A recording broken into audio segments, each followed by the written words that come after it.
If you want to schedule messages on a Samsung Galaxy A36 5G, you can do this when you are using a Samsung Messages application. So let's open this Samsung application, accept all of these permissions that will pop on your screen, just one by one, and be sure that you are setting this one as default.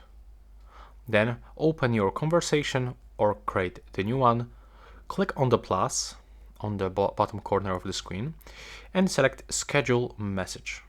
As you can see now, you can pick date and time.